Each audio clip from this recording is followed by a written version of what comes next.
जय श्री कृष्ण। श्रीमद् भगवद गीता अध्याय 10 श्लोक 11।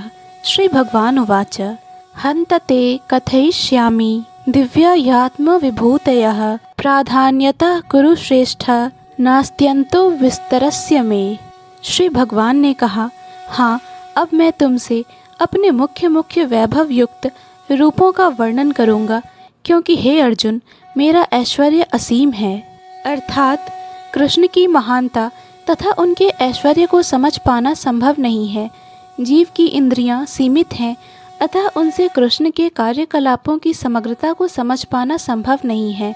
तो भी भक्तजन कृष्ण को जानने का प्रयास करते हैं, किंतु यह मानकर नहीं कि वे किसी विशेष समय में या जीवन अवस्था में उन्हें पूरी तरह समझ सकेंगे, बल्कि कृष्ण के वृत्तांत इतने आस्वाद्य हैं कि भक्तों को अमृत तुल्य प्रतीत होते हैं।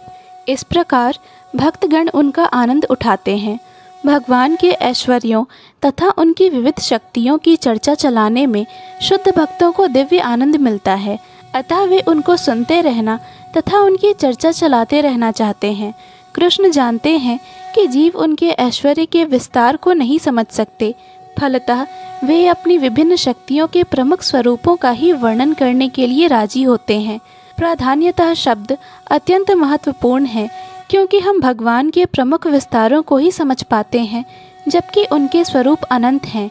इन सबको समझ पाना संभव नहीं है।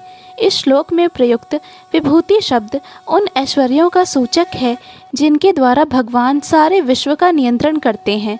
अमर कोश में विभूति का अर्थ विलक्षण ऐश्वर्य है। निर्विशेषवादी या सर्वेश्वरवादी न तो भगवान के विलक्षण ऐश्वर्यों को समझ पाता है, न उनकी दैवी शक्तियों के स्वरूपों को।